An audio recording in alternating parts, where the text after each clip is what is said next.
వృషభం వారికి అంటే మీకు మీ యొక్క శుక్రుడు లగ్నాధిపతి ఎవరైతే ఉన్నారో లాభస్థానం అంటే న్యాచురల్ లాభస్థానం మీ లగ్నం నుంచి దశమ స్థానంలో 5వ తేదీ నుంచి వస్తున్నాడు. దీని వలన మీరు ఏదైతే గతంలో ఉద్యోగ సంబంధించిన ప్రయత్నాలు చేస్తుంటారో దశమ స్థానంలో మీకు అధిక గ్రహాల యొక్క సంబంధం వస్తుంది కాబట్టి ఉద్యోగ సంబంధించిన విషయంలో బాగుంటుంది.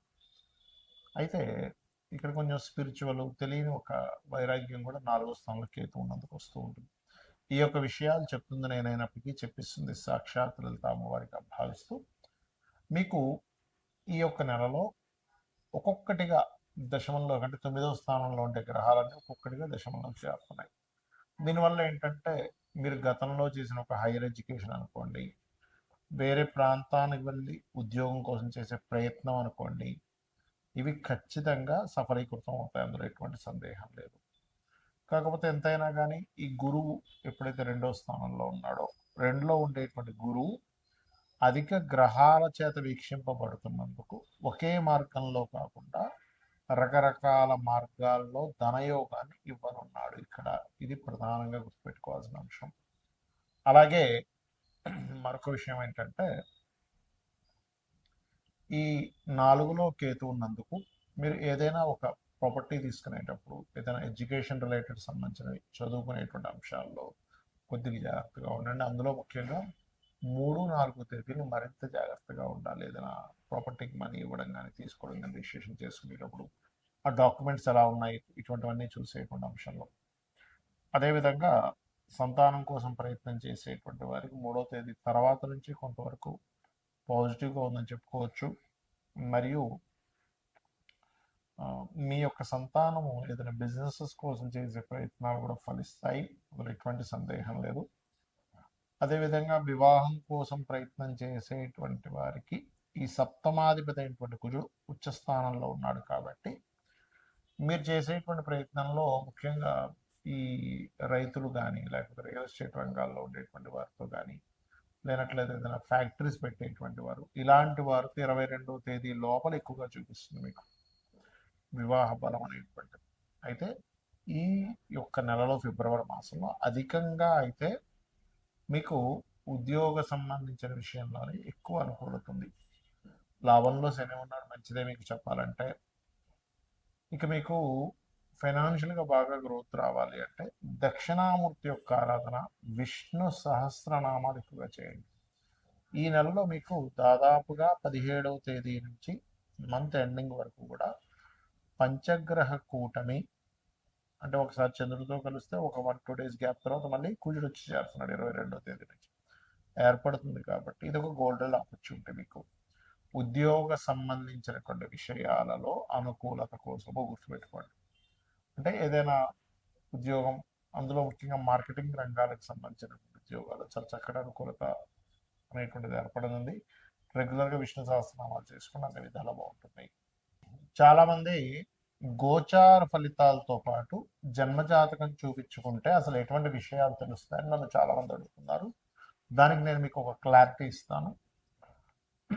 మొట్టమొదటిగా మనకి జన్మజాతకం అనేటువంటిది ఎలా ఏర్పడుతుంది, మనము పూర్వజన్మలో చేసిన కర్మలు, ఈ జన్మలో చేస్తున్నటువంటి కొన్ని నిర్ణయాల మూలంగా కూడా మనకి గ్రహాల యొక్క అనుకూలత ప్రతికూలత అనేటువంటిది లభిస్తుంది, గుర్తుపెట్టుకోండి. అయితే 90% ఆఫ్ పూర్వజన్మల్లో ఒక 10-15% మనకి ఈ జన్మలో చేసేటువంటి ధర్మబద్ధంగా ఉండడం ఇట్లా జరుగుతుంది. అయితే ఇక్కడ ఏ గ్రహం బలంగా ఉంది, ఏ గ్రహం బలహీనంగా ఉంది, ఏ భావం బలంగా ఉంది, ఏ భావం బలహీనంగా ఉంది, ఏ భావం ఏ విషయాన్ని చెప్తుందని చెప్పేది జ్యోతిషాస్త్రం.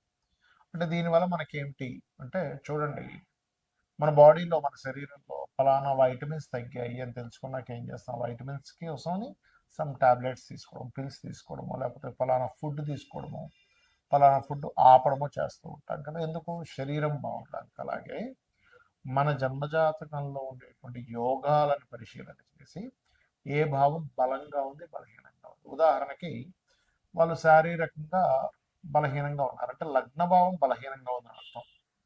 అప్పుడేంటి, ఆ లగ్నభావాన్ని స్ట్రాంగ్ చేయడానికి లగ్నాధిపతి ఎక్కడున్నాడని తెలుసుకొని దానికి సంబంధించిన దానాలు ఇవ్వడము, దానికి సంబంధించిన ఫుడ్ తీసుకోవడము చేస్తూ ఉంటాం. అలాగే ధనం ఎంత మనం ప్రయత్నం చేస్తున్నా ఇవాళ రేపు సొసైటీలో ఇబ్బంది పడుతుంది ఏదైనా ఉంటే ధనం కోసమే ముఖ్యంగా. దాని తర్వాత రుణరోగ శత్రువుల కోసం ఇబ్బంది పడుతూ ఉంటారు. అయితే ఇక్కడ ఈ ధనాధిపతి ఎక్కడున్నాడు అనేది ముఖ్యంగా తెలుసుకోగలగాలి. ధనాధిపతి గనక బాగున్నట్లయితే చాలా మంది చూడండి పెద్దగా ఏం చదువుకోలేదండి, కానీ ఏంటో ఆటోమేటిక్గా డబ్బులు వచ్చేస్తున్నాయి ఆయనకి, ఆ వ్యాపారం పెట్టాడు ఈ వ్యాపారం పెట్టాడు అనుకుంటారు. అంటే చదువుతో సంబంధం లేకుండా ధనం వస్తూ ఉంటుంది కొంతమంది. మరి కొంతమందికి అసలు ఆయన పెద్ద పని చేసే అవసరం ఉండదు. ముత్తాతలు ఆ, రకరకాల ప్రాపర్టీస్ కొని ఉంటారు, వాటి రెంట్స్ వస్తూ ఉంటాయి. ఏమిట్రా ఇది అనిపిస్తుంది. అదంతా పూర్వజన్మ కర్మ. అయితే ప్రతి మనిషి కూడా వాళ్ళ రెండవ అధిపతి ఎలా ఉన్నాడో చూసుకోవాలి. రెండవ స్థానాధిపతి కనుక బలహీనంగా ఉంటే వాళ్ళు ఎన్ని ప్రయత్నాలు చేస్తున్నా ధన విషయంలో పాపం వెనకబడుతూనే ఉంటారు. ఆ ఒక్క చిన్న లిటిగేషన్, అంటే చిన్న ఎగ్జాంపుల్ చెప్తా చూడండి. ఒక వ్యక్తికి ఎక్కడో క్లాట్ ఏర్పడింది అనుకున్నాం. ఈ చెయ్యి కాలు తిమ్మిరికి అయి పెరాలసిస్ వచ్చింది, సంథింగ్ ఆగిపోయింది. మీరు దీనికి మీరు ఎంత చేస్తున్నా సరే మీకు సెట్ కాదు అంత ఈజీగా. క్లాట్ ఎక్కడ ఏర్పడిందో అది కరగాలి. అది కరిగితే రక్త ప్రసరణ అయితే దాని వేవ్స్ కనెక్ట్ అయితే బాడీ మన బుర్రలో ఉన్నటువంటి మెదడులో ఉన్నటువంటివి ఏవైతే ఉన్నాయో అవి కనెక్ట్ అయితే అవి ఖచ్చితంగా ఆటోమేటిక్గా వాళ్ళకి సెట్ అయిపోతుంది. అట్లాగే మనం పూర్వజన్మల్లో ఎక్కడ ఏ కర్మ మూలంగా అక్కడ ఆగింది, దానికి సంబంధించినటువంటి విషయంలో మనం ఎట్లా తెలుసుకోవాలి అనేటువంటి విషయం చెప్తుంది జ్యోతిషాస్త్రం. కాబట్టి మీ ధనాధిపతి ఎవరు, ఆ రూపంలో మీరు కనుక చిన్నప్పుడు చదువుకోవడము, దానికి సంబంధించిన వర్క్స్ నేర్చుకోవడం ద్వారా బాగుంటుంది. అదేవిధంగా మనం చేసే ప్రయత్నాలు అనుకోండి, మనం ఏ దిశలో ఉండాలి, అలాగే సంతాన అభివృద్ధి, అసలు సంతానం ఎప్పుడు పొందితే మంచిది, సంతాన అభివృద్ధి అవ్వాలంటే ఏం చేయాలి, మనకి ఇవాళ రేపు అందరూ ఇబ్బంది పడుతుంది దేని గురించి అంటే రుణాలు ఉన్నాయని, రోగాలు ఉన్నాయని, శత్రుత్వాలు ఉన్నాయి. ఇవి అసలు ఎందుకు ఏర్పడుతున్నాయి, మనం ఏ కర్మ వల్ల వీళ్ళందరూ ఏర్పడ్డారు మన చుట్టూ, అలాగే వివాహం అసలు ఎప్పుడు చేసుకుంటే మంచిది, ఇలాగా అనేకమైన విషయాలు. అంటే ప్రొఫెషన్లో ఎందుకు ఎదగలేకపోతున్నాం, ప్రొఫెషన్లో ఎక్కువ చేంజ్ అయితే మంచిదా, విదేశాలకు వెళ్ళుంటే మంచిదా, లేనట్లయితే ఇన్వెస్ట్మెంట్స్ ఎప్పుడు చేస్తే మంచిది, ఇలా ఒకటి రెండని కాదు, అనేకమైనటువంటి అంశాలు. రత్నం గురించి కానివ్వండి, మనం తెలియక ఏం చేస్తామంటే ఏదో రత్నం పెట్టేసుకుంటాం. అలా కాకుండా స్పెసిఫిక్గా మీకు ఫలానా రత్నం వల్ల కొంత సపోర్ట్ లభిస్తుంది. ఒక విషయం చెప్తాను, రత్నం పెట్టేసుకోగానే వెంటనే కోటీశ్వరుడు అయిపోతాడు అనేది పూర్తిగా అబద్ధం.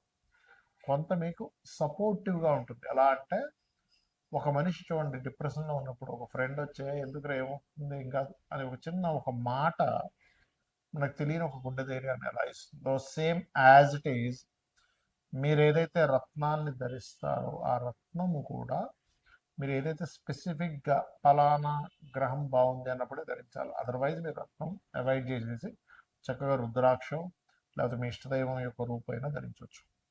అలా అసలు మీరు రెగ్యులర్గా చేసేటువంటి పూజలో ఏ దేవతని ప్రత్యేకంగా మీరు కనుక పూజించినట్లయితే మీ పూర్వజన్మ కర్మలు తగ్గుతాయి అనేటువంటిది. సరే జాతకం లేదు, అప్పుడు ఏం చేయాలి, ఫైనాన్షియల్ గ్రోత్ కావాలి అనుకుంటున్నారు, ఓం సంపత్కరీ సమారూఢ సింధుర ప్రజ సేవితాయ నమః, లేదా ఓం ధర్మాధ్యక్ష ధనాధ్యక్ష ధనధాన్య వివర్ధనే నమః చేసుకోండి. అలాగే అది అప్పులు ఉన్నాయి, ఓం అపర్ణాయ నమః చేసుకోండి. లేదండి నాకు ఉద్యోగ సంబంధించిన విషయంలో ఇబ్బంది ఉంది, ఓం మాణిక్య మకుటాకార జానుద్వయ విరాజితాయ నమః.